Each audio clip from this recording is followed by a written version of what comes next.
माफी दीजिए। आज की प्रेस कॉन्फ्रेंस में आप सबका स्वागत है। मेरे साथ, जैसा आप जानते हैं, मेरे दाहिनी तरफ पार्टी के बहुत सीनियर महासचिव सरवर अली जी हैं और उनकी दाहिनी तरफ हमारे पार्टी में जो लीगल सेल है उसके सेक्रेटरी जनरल जी हैं।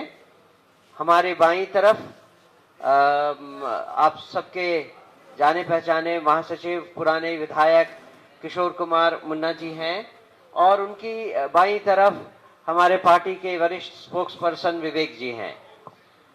तो आज का मुद्दा उसी सरगर्मियों को आगे कर रहा है जो प्रशांत जी के कुछ प्रेस कॉन्फ्रेंसेस से शुरू हुई थी। जब हमने सरकार में साथ रहे मंत्रियों और उनके सहयोगी दलों के सीनियर नेताओं के ऊपर भ्रष्टाचार का आरोप लगाया था, तो उत्तर ये आया कि डॉक्यूमेंट्स कहां हैं। आज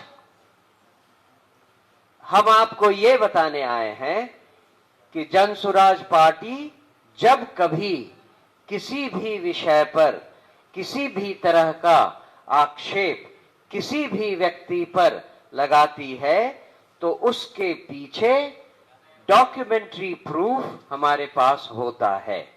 ये दूसरी बात है कि प्रेस कॉन्फ्रेंसेस में अभी तक हमें आपके सामने वो सारे डॉक्यूमेंट्स दिखाने का मौका नहीं मिला। उसका कारण यह है कि डॉक्यूमेंट्स इतने ज्यादा हैं, भ्रष्टाचार ही इतना ज्यादा है, तो डॉक्यूमेंट्स तो ज्यादा होंगे ही। अब इतने डॉक्यूमेंट अगर ट्रक भर के आपको दिखाना पड़े तो न आपके पास समय है न जनता के पास समय है। तो आज हम एक छोटा उदाहरण दे रहे हैं। जो पिछले प्रेस कॉन्फ्रेंस में 200 करोड़ की बात हुई थी, जो अशोक चौधरी जी के ऊपर हमारा आरोप था, उसके बाद ये खबर आई कि भाई कोई प्रूफ तो है नहीं। आज हम आपके सामने वो सारे प्रूफ लेकर आए हैं। जहां तक सरकार में भ्रष्टाचार का सवाल है, आप सब जानते हैं कि अभी रिसेंटली जो कैग रिपोर्ट आई है, उस रिपोर्ट में जो 70,000 करोड़ के घोटाले की बात कही गई है, उसको अब आप सब से अनुरोध है कि थोड़ी तवज्जो दें, उसके आगे पीछे की कुछ जानकारियां लें और हमें भी दें। वैसे तो पेपर में बहुत कुछ आ चुका है, जैसे कि जो हाईवे बने उसमें जिन किसानों को मुआवजा देना था, सुना कि हजार करोड़ तक के पैसे अभी तक किसानों को नहीं दिए गए हैं, 6 साल निकल गए। तो ये तो कुछ जो चीजें सामने हैं उसके उदाहरण हैं। मैं रिक्वेस्ट करता हूं किशोर कुमार जी से कि वो आपके सामने अपनी बात रखें और वो चीजें आपके सामने प्रस्तुत करें जिसके लिए हमने आपको यहां आज बुलाया है। बहुत बहुत धन्यवाद। धन्यवाद अध्यक्ष जी। आप सभी लोगों का हम शुक्रिया करते हैं कि आप सब लोग अपना महत्वपूर्ण समय दिए हैं।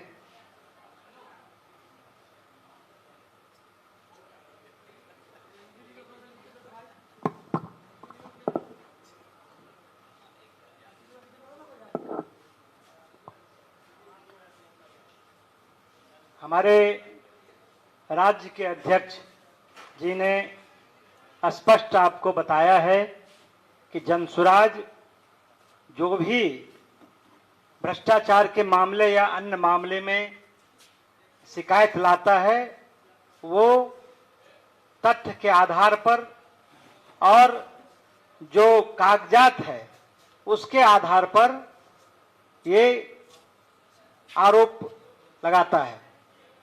प्रशांत किशोर जी का चौथा जो उद्भेदन हुआ, खासकर राज्य के भ्रष्टतम मंत्री अशोक चौधरी, मंगल पांडे, दिलीप जायसवाल जो भारतीय जनता पार्टी के नेता हैं, और राज्य के उप मुख्यमंत्री श्री सम्राट चौधरी पर वो तथ्यों के आधार पर बिल्कुल वो आरोप था।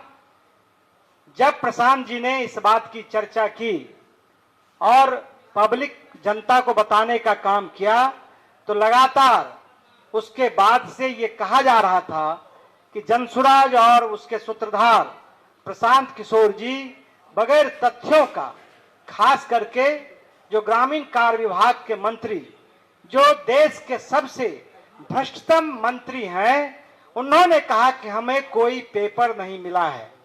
तो मैं आज जो उनका भ्रष्टाचार का कहानी है वो मैं आपको एक सिर्फ उदाहरण, मतलब जो मैं आपको दिखा रहा हूं वो उनके भ्रष्टाचार का मात्र 10% है। वो मैं अब आपको दिखा भी रहा हूं। और वो डीड पेपर जो अवैध तरीके से कमाया गया है, वो संपत्ति आपका पेपर भी आपको उपलब्ध करा रहा हूं, जो आप पेपर लेकर उनसे पूछिए कि आपने इतना पैसा कहां से लाया है। हम सबसे पहले जो उनकी धर्म पत्नी है श्री नीता चौधरी जी,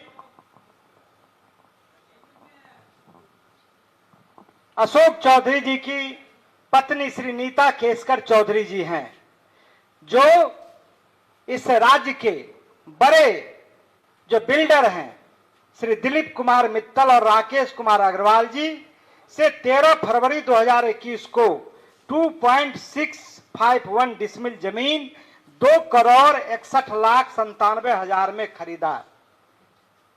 उसके बाद उसमें नीता केसकर चौधरी ने अपनी पहचान, देखिए चालाकी, अपनी पहचान अपने पति अशोक चौधरी को लिखा।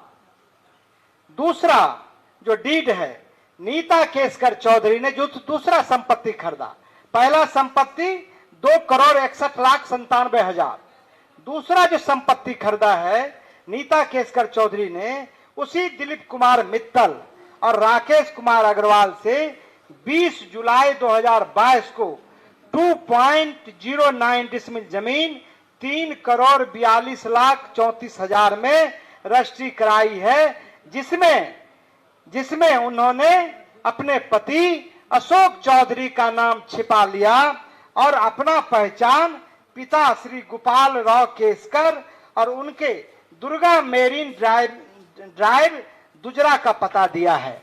आप समझ सकते हैं कि ये कुल संपत्ति 6.08 करोड़ का है और उसमें 10% रजिस्ट्री शुल्क लगा है। मतलब कुल मिला के ये 7 करोड़ का संपत्ति है। एक में वो पता लिखता है अपने पति के बारे में, उसके निवास के बारे में, दूसरे में वो पता लिखता है अपने पिता के बारे में और पिता के एड्रेस पर वो लिखता है। तो ये बिल्कुल जालसाजी है, ये धोखा है और ये एक बड़ा गबन है। हम आपको उसका रजिस्ट्री सीधे तौर से उपलब्ध कराते हैं, जो आप लोग भी इसको देख लीजिए। ये आपको एक डीड है और दूसरा डीड आपको ये है, डीड नंबर आपको 2939 एक है और दूसरा डीड नंबर आपको 10,846 है। ये जमीन रजिस्ट्री हुई है। तो ये आपको मैंने बताया है। दूसरा कि नीता केसकर चौधरी के बारे में आपको मालूम होगा कि उन्होंने वैशाली ट्रेडिंग कंपनी के नाम पर उन्होंने पंजाब नेशनल बैंक से 1,60,00,000 और 1,40,00,000 मतलब 3 करोड़ रुपया उन्होंने लोन लिया। बैंक गारंटी के मामले में जब पंजाब नेशनल बैंक ने खोजा तो वो फर्जरी निकला। ठीक है, बैंक की शिकायत के बाद सीबीआई ने मामले की जांच की। पटना हाई कोर्ट ने उनको, जो उनका पैरवी है और जो उनका सरकार ने पैरवी नहीं किया, तो उनको दोष मुक्त कर दिया। तब सीबीआई ने सुप्रीम कोर्ट गई, चुनौती दी। वहां जाके सुप्रीम कोर्ट ने हाई कोर्ट के आदेश को स्थगित कर दिया। आज भी यह मामला सुप्रीम कोर्ट में विचाराधीन है। यानी नीता केसकर चौधरी आज के दिन भी धोखाधड़ी के मामले में अभियुक्त है।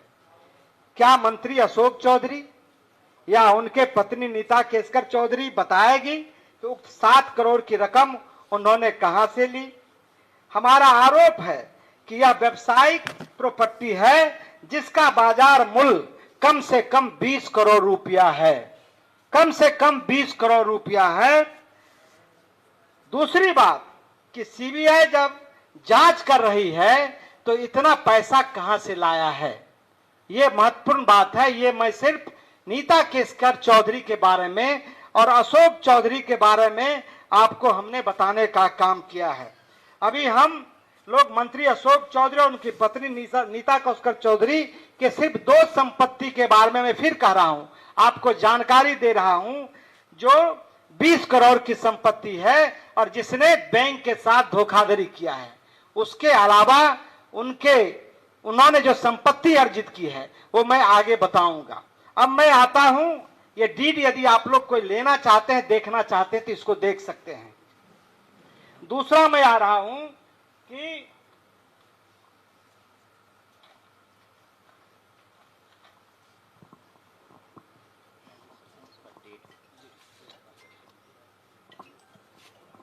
दूसरा, प्रशांत किशोर जी ने ये कहा था कि जो मानवीय वैभव विकास न्यास है ने अशोक चौधरी की बेटी सांभवी चौधरी और स्वर्गीय किशोर कुणाल के पुत्र सायन कुणाल के साथ विवाह के रिश्ता तय होने और विवाह संपन्न होने के दरमियान खरीदी गई संपत्ति है जो करोड़ों में है, जो करोड़ों में है। तो उन्होंने कहा कि उसके पहले वो ट्रस्ट जितना खरीदता था और उसके 10 वर्ष का, तो वो कभी भी इस तरह का संपत्ति नहीं खरीदा गया था। तो प्रशांत जी ने कहा कि हमारे खिलाफ मानव वैभव विकास न्यास के विरुद्ध कोई हमको मतलब पेपर नहीं है और ना कोई हमारे पास ये है, लेकिन चूंकि जब उनका बेटी का विवाह मतलब विवाह तय होता है और शादी से पहले मात्र 4 महीने के दरमियान, मैं आपको डीड बताऊं, मैं मात्र 4 महीने के दरमियान खरीदी गई 6 जमीन का डीड मैं आज आप सब लोगों से शेयर कर रहा हूं। जो पहला है जो पटना के पौष इलाके में श्री कृष्णापुरी में है, वो है आपको पहला डीड है जो 28/3/2021 को खरीदी गई है। वो है 5 करोड़ 50 लाख की संपत्ति है और ये डीड ओरिजिनल है। ये डीड आप देख सकते हैं, ये डीड देख सकते हैं और आपको मैं उपलब्ध भी करा दूंगा पीडीएफ उसका। दूसरा उन्होंने रूपसपुर में खरीदा 3 करोड़ 43 लाख का, जो 12/5/2022 को श्री मानव वैभव विकास ने रजिस्ट्री करवाया है। 2, तीसरा जो है वो है रूपसपुर में ही 8 करोड़ 90 लाख का 12/5/2022 को ये ट्रस्ट के द्वारा ही ये जमीन खरीदा गया। चौथा जो है वो है मैनपुरा में 7.20 करोड़ 7 करोड़ 20 लाख रुपए का उन्होंने खरीदा, जिसका डीड नंबर है 10,512 और डेट है 14/7/2022। इसका भी मैं आपको, ये आप देख लें, मैं इसका भी आपको उपलब्ध करा दूंगा। और पांचवा है आपको पाटलिपुत्रा में खरीदा है 15/7/2022 को, उसका डीड नंबर है 10,555, जो 15/7/2022 को 2 करोड़ 5 लाख रुपए में खरीदा है, उसका डीड ये है। ये सब ओरिजिनल है। और अंतिम मैं आपको बताना चाहता हूं, पाटलिपुत्रा में 15 करोड़ 50 लाख रुपए का ये पाटलिपुत्रा में जो खरीदा गया है, मैं आपको उसका पता बता देना चाहता हूं। ठीक ऑफिस से आगे आप चले जाइए, उसमें बिल्डिंग बहुत तेजी से वो मकान, बहुमंजिला मकान बन रहा है, ये 15 करोड़ का। मैं आपको बताना चाहता हूं कि कुल संपत्ति जो खरीदा गया है वो 42 करोड़ 55 लाख का जो सरकारी मूल्य है उस पर खरीदा गया है। लेकिन एक सिर्फ मैं आपको वानगी बताना चाहता हूं, यदि किसी को पता लगाना है तो मैं आपको ये उपलब्ध करा देता हूं। ये ठीक यहां से 200 मीटर के दूरी पर वो है, उसका बाजार मूल्य सिर्फ एक मकान का, जमीन का सिर्फ बाजार मूल्य उसका लगभग 100 करोड़ रुपया होगा, 100 करोड़ रुपया होगा। अशोक चौधरी जी, इस ट्रस्ट पर हमारा कोई सवाल नहीं है, क्योंकि इसके खिलाफ हमारा कोई ये तथ्य नहीं आया है। लेकिन एक ऐसा सरकमस्टांसेस बना है, परिस्थिति जन साक्ष्य लगता है कि जब इनके बेटी के साथ सगाई होती है तभी ये संपत्ति कैसे आता है। तो आपको मैंने ये पूरा प्रमाण के साथ आपको मैंने दिखाया है, ये आप देखें। और आप उनके परिवार से, खास करके प्रशांत जी ने कहा कि किशोर कुणाल की छवि एक ईमानदार और अच्छे लोगों की रही है, एक उनका जो चारित्रिक रहा है वो बिहार में अच्छे लोगों का रहा है। लेकिन पता नहीं किस दुश्मनी से, ये भगवान का संजोग मानिए कि अशोक चौधरी ने किस जन्म का बदला लेने के लिए एक तरह से उस ट्रस्ट को, जिसमें जियालाल आर्य जैसे लोग हैं, उनको बदनाम करने की साजिश है। एक बात मैं आपको और बताना चाहता हूं कि जो इस ट्रस्ट में सेक्रेटरी है वो बिहार के मुख्य सचिव की मां प्रोफेसर कविता श्रीवास्तव जी हैं, जो इसमें सेक्रेटरी हैं, और जिन पर मैं सिर्फ आपको जानकारी दे रहा हूं, मैं सिर्फ आपको जानकारी दे रहा हूं। तो ये मैं आपको बताया हूं, आप लोगों का कर्तव्य है कि उनको ये बात बताना चाहिए ट्रस्ट के लोगों को, और 15 साल का जो खरीद बिक्री का ट्रस्ट ने काम किया है उसको बताना चाहिए।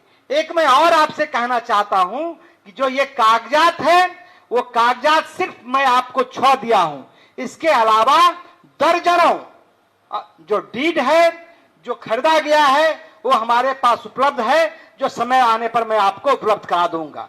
तीसरा जो आरोप है वो भी मैं आपको बताना चाहता हूं कि जो प्रशांत किशोर जी ने जो एक आरोप लगाया था उसमें उसने तथ्यों के आधार पर आरोप लगाया था। प्रशांत किशोर जी ने यही उस दिन कहा था, उन्होंने कोई मानव वैभव पर आरोप नहीं लगाया था और उनके खिलाफ कोई हमारे पास साक्ष्य नहीं था, लेकिन उन्होंने जो आरोप लगाया था और जो सिद्ध है उसमें कहीं से दो राय नहीं है। वो है अशोक चौधरी की जो बेटी है श्री सांभवी चौधरी, जो समस्तीपुर से सांसद है। तो अशोक चौधरी ने 2019 में अशोक चौधरी के पियर योगेंद्र दत्त जी ने अशोक चौधरी ने 2 रजिस्ट्री अपने पियर श्री योगेंद्र दत्त जी के नाम से करवाया है। ये दोनों आपको, ये मैं आप लोग को उपलब्ध करा देता हूं, और दोनों ये डीड आप देख लें। एक डीड नंबर है आपको 8054, दूसरा डीड नंबर है 8427। ये दोनों डीड के द्वारा उन्होंने ये जमीन खरीदा, और अशोक चौधरी ने योगेंद्र दत्त को अपना पैसा उसमें दिया, अवैध पैसा उसमें दिया, जिसकी आप जांच कर सकते हैं। लेकिन 1 साल 6 महीने के बाद श्री अशोक चौधरी जी ने अपने बेटी के नाम से वो दोनों जो रजिस्ट्री था, लगभग 74 डिसमिल, पटना का 23 कट्ठा बोला जाता है, वो बहुत मूल्यवान जमीन है, वो 34 लाख में वो खरीदते हैं। और आप अशोक चौधरी ने कहा कि हमको साक्ष्य नहीं मिला है, इस जमीन का साक्ष्य नहीं मिला है। तो आपके माध्यम से मैं उनको साक्ष्य उपलब्ध करवाना चाहता हूं। और बैंक अकाउंट से उन्होंने 10 लाख रुपया दिनांक 2021 को ट्रांसफर किया है और 21/2/2021 को रजिस्ट्री हुआ है, उसमें 10 लाख रुपया योगेंद्र दत्त के खाते में सांभवी चौधरी भेजती है। उस समय सांभवी चौधरी 10 लाख रुपया मात्र भेजती है और वो उस समय पढ़ाई कर रहा है। तो क्या एक पढ़ने वाले लोग 34 लाख रुपया कहां से लाएंगे? वो ऐसा कौन सा रोजगार है सांभवी चौधरी का जो उन्होंने 34 लाख रुपया उनको पेमेंट किया? एक दूसरा कि 34 लाख के बदले मात्र उन्होंने 10 लाख दिया और 10 लाख में भी मैं आपको बताना चाहता हूं कि दिनांक 1/3/2021 को उनसे 2 लाख रुपया निकाल लिया गया और फिर दिनांक 2/3/2021 को 9 लाख रुपया निकाल के 10 लाख रुपया उसमें भी अशोक चौधरी ले लिया है। यह गंभीर आरोप है। रुपया जमा किया लेकिन 10 दिन के बाद वो पैसा निकाल लेता है। चूंकि पैसा ये दिया था तो ये एक आरोप है, ये आप ले सकते हैं। ये बैंक का स्टेटमेंट है, स्टेट बैंक का। दूसरा हमारे पास जो उन्होंने रजिस्ट्री किया है, जब सांभवी चौधरी आपको नॉमिनेशन किया तो नॉमिनेशन के बाद उन्होंने अपना संपत्ति दिखाया कि भाई जमीन दिखाया कि 54 लाख का है। रिटर्निंग अफसर जो डीएम है उन्होंने इनकम टैक्स को ये भेज दिया। इनकम टैक्स ने इसकी जांच की और नोटिस किया कि भाई आप तो 10 लाख रुपया दिखाए हैं और ये जमीन 34 लाख रुपया से ज्यादा का है, तो ये पैसा कहां है, आप इसका जवाब दें। तब इन लोगों ने योगेंद्र दत्त से संपर्क करना चाहा तो योगेंद्र दत्त ने कहा कि भाई हम ये पैसा नहीं लेंगे, आप जिस समय देने का था उस समय दिए नहीं, अब आप जब इनकम टैक्स आपको कर रहा है तब आप दे रहे हैं। तब आपको अशोक चौधरी, चूंकि बैंक अकाउंट उसको मालूम था, तो दिनांक 27/4/2025 को अशोक चौधरी ने 25 लाख रुपया, मतलब सांभवी चौधरी ने 25 लाख रुपया योगेंद्र दत्त के खाते में जमा कर दिया है, जो पैसा आज भी है। प्रशांत किशोर जी सिर्फ इसी आरोप पर उन्होंने कहा कि इसके खिलाफ हमें पूर्णतः सबूत है, और यह सबूत चूंकि अशोक चौधरी ने कहा कि ना तो हमको डीड का पेपर है ना बैंक का है, तो आपके माध्यम से हम दोनों आपको उनको उपलब्ध कराना चाहते हैं, वो ले ले और ये बतावे वो कि किस तरह से वो भ्रष्टाचार में लिप्त हैं, किस तरह से वो अवैध संपत्ति खरीद रहे हैं। मैं आपको बताना चाहता हूं कि अशोक चौधरी के बारे में आप जानते हैं कि पिछले मार्च में 30,000 करोड़ का टेंडर हुआ और उसमें आपको 2% पैसा लिया है। उसकी बात चर्चा हम बाद में करेंगे। लेकिन अशोक चौधरी ने जो साम्राज्य खड़ा किया है, वो दिल्ली में सफ्दरगंज में अपने मां के नाम से फ्लैट लिया है, जिसमें मनीष आनंद की कंपनी ने उन्हें बेचा है, प्रॉपर्टी खरीदी है। जो राकेश कुमार बंसल है और जो एक और हैं, वो दोनों आपको कुणाल साहब में भी वही संपत्ति बेचा है और नीता चौधरी केसकर को भी वही संपत्ति बेचा है। आप समझिए, दोनों का संपत्ति वही बेचा है। उसके अलावा इनका महावीर इलेक्ट्रिक जो है, उनमें बंसल जो कंपनी है उसमें, उसके अलावा डीपीएस वर्ल्ड स्कूल जो है उसमें सहित अनेकों संस्थान में इनका अवैध संपत्ति है, जिसका पेपर हमारे पास उपलब्ध होगा, समय पर मैं आपको उपलब्ध कराऊंगा। लेकिन अब अशोक चौधरी जो 100 करोड़ का मानहानि का मुकदमा प्रशांत किशोर जी पर किए हैं, तो उसका जवाब तो प्रशांत जी ने कहा कि हमारा वकील दे देगा। इसके पहले भी उन्होंने केस किया है। लेकिन अब उनको मैं सीधे कहना चाहता हूं कि आपने कहा था कि पेपर उपलब्ध नहीं है, तो पेपर आपको उपलब्ध हो गया है। इधर उधर की बात मत कीजिए, आप बताइए कि इतना पैसा आपने कहां से खरीदा है, इतना प्रॉपर्टी आपने कहां से लाया है, ये आप बताइए। ये प्रॉपर्टी 200 करोड़ का प्रशांत किशोर जी ने कहा था, तो वो कम है, बल्कि ज्यादा पैसा है। इनका जो वेयर हाउस का है वो 100 एकड़ के जमीन में है। मैं आपको बताना चाहता हूं इनका पार्टनरशिप विभिन्न लोगों के साथ है, तो उनको बताना चाहिए और उनको पब्लिक डोमेन में बताना चाहिए।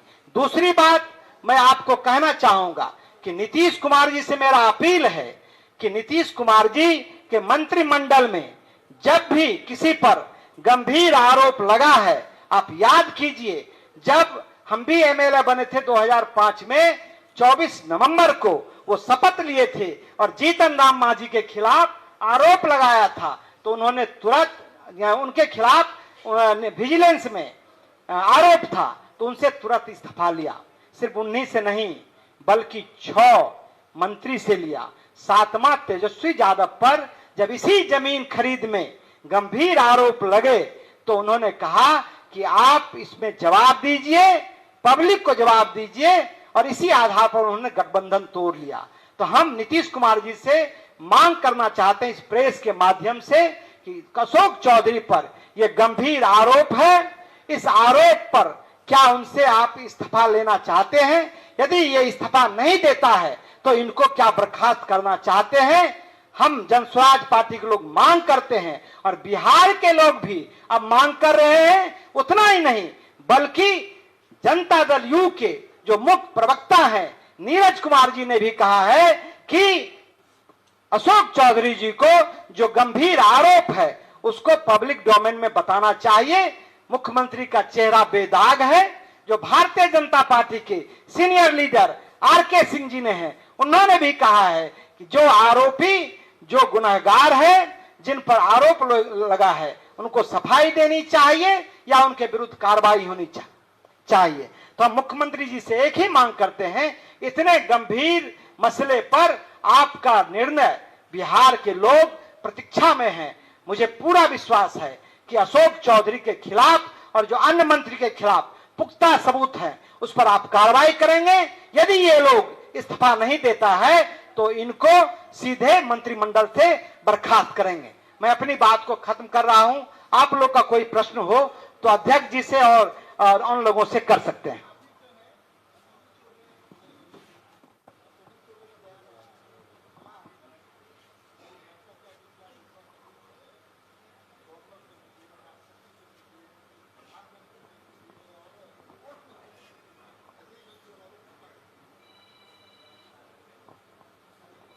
इसका जवाब तो मैं पहले दे चुका हूं, लेकिन एक बार पुनः आपके सामने दोहरा देता हूं।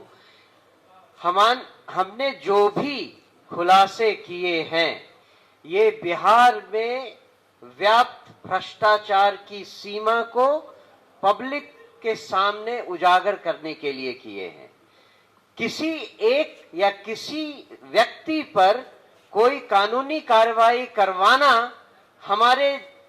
हमारे इस दृष्टिकोण का भाग नहीं है। जनता ये समझे कि वो जिस कारण से पिछले 40 सालों से दबे कुचले, गरीबी में, भुखमरी में और परेशानी में हैं, उसके पीछे जो कारण है वही लोग आपके सामने राज कर रहे हैं। तो उनके द्वारा किए गए भ्रष्टाचार का खुलासा जनता के सामने लाने का ये प्रयास है।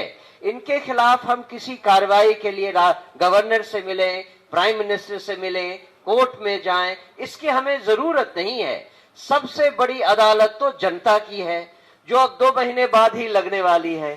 तो उस अदालत में हम अपनी आवाज, अपनी गुहार लगा रहे हैं और जनता से ये मांग है कि वो न्याय करें, इन लोगों के साथ भी न्याय करें और अपने भाग्य के साथ, अपने भविष्य के साथ, अपने बच्चों के साथ न्याय करें। इसलिए ये सब किया जा रहा है।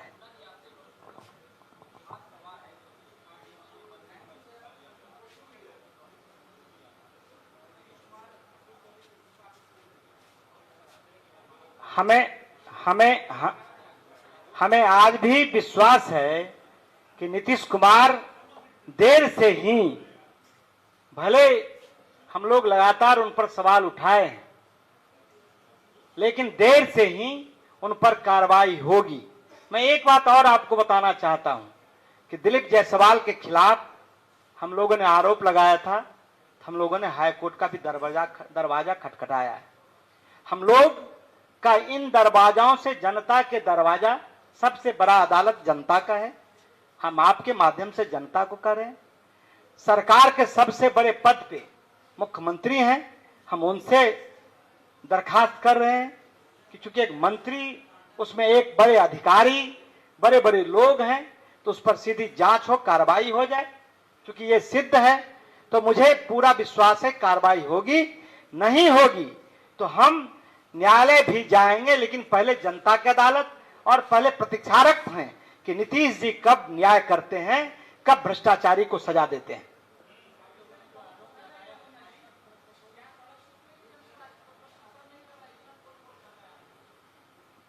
अभी समय इंतजार कीजिए, आप तुरंत आरोप लगाएंगे और तुरंत आप सड़क पर उतरेंगे तो राजनीति से प्रेरित होगी। हम पूरा उनको समय देना चाहते हैं और मुझे पूरा है कि वो कम से कम समय में सीधा कार्रवाई करें। चूंकि अब हम सिर्फ आरोप नहीं लगा रहे हैं, हमारी पार्टी नहीं लगा रही है। अब हम लोग, जब प्रशांत किशोर जी ने जब इस बात को कहा तो बिहार के गांव गांव में चर्चा होने लगी है, और उनके दल के अंदर जो जनता दल यू के मुख्य प्रवक्ता है, उन्होंने ये सवाल किया है। जो एक ईमानदार ब्यूरोक्रेट भारतीय जनता पार्टी के बड़े नेता हैं आर के सिंह, उन्होंने सवाल को कहा है, और देश के विभिन्न जो इंटेलेक्चुअल लोग हैं उन्होंने राय दी है कि ये गंभीर विषय है, इस पर उनको कार्रवाई करनी चाहिए। तो इतना बेचैन होने की आवश्यकता नहीं है, हमने कहा है। और जनता की अदालत तो सबसे बड़ा अदालत है। अश्विनी चौबे ने जो कहा है, हम लोग उसको संज्ञान में ले लिए हैं, लेकिन उनसे भी मेरा अपील है कि वो 74 आंदोलन के सेनानी रहे हैं, वो भ्रष्टाचार के मामले में, मतलब भ्रष्टाचार के विरुद्ध वो लड़े हैं, तो उनसे भी अपेक्षा है कि ऐसे गंभीर आरोप जब आपके दल के अंदर सम्राट चौधरी जो राज्य का उप मुख्यमंत्री है, और जिन पर साथ नवादा जो तारापुर में है 7 लोगों के हत्या का गंभीर आरोप है, उनके जो 9 गवाह हैं उनके हत्या का आरोप है, तो आपकी आत्मा मर गई है क्या? आपकी आत्मा, अपने आत्मा, अंतरात्मा को जगाइए, और आज भारतीय जनता पार्टी में जो राजद संस्कृति के लोग कब्जा कर लिए हैं उससे तो मुक्त होइए।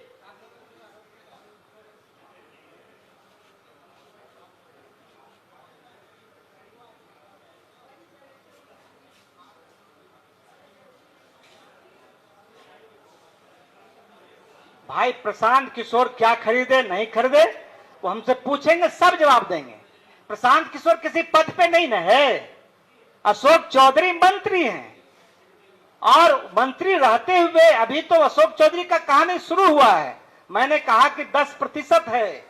अशोक चौधरी ने विभाग में क्या किया है, कहां कहां क्या क्या सब आएगा, कहां स्कूल, कहां बेवरेज, कहां गोदरेज, सब कुछ इसमें आएगा।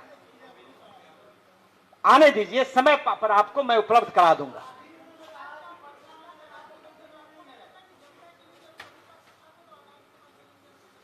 भाई जनता से बड़ा, अदालत से भी बड़ा जनता का अदालत है। आपके माध्यम से जनता के अदालत में हमने कहा है, प्रशांत किशोर जी ने जिस बात की चर्चा की है, वो बिहार के 14 करोड़ लोग गांव गांव में चर्चा कर रहे हैं। किसी को पहले विश्वास नहीं था, क्योंकि गांव में भ्रष्टाचार था, लेकिन लोगों को लगता था कि पटना में भ्रष्टाचार नहीं है। गांव में तो भयंकर भ्रष्टाचार था, जिला में भयंकर भ्रष्टाचार था। अब यह साबित हो गया कि जो मंत्रिमंडल है, जो मंत्री हैं, वो देश के भ्रष्ट मंत्री हैं, और इनको यदि ये रिजाइन नहीं करेंगे और नीतीश कुमार जी इनको बर्खास्त नहीं करेंगे तो जनता फैसला कर देगी।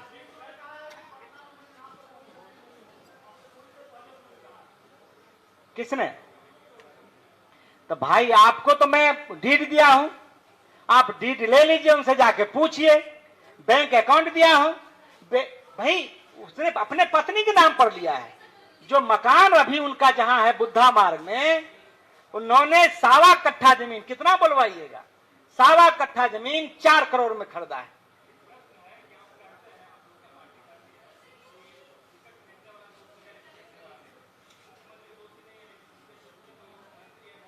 नहीं, हमने, प्रशांत किशोर जी ने ये नहीं कहा, प्रशांत किशोर जी ने कहा कि मुख्यमंत्री नीतीश कुमार के साथ जो उन्होंने काम किया है, उस आधार पर वो कह रहे हैं कि मुख्यमंत्री बेईमान नहीं है।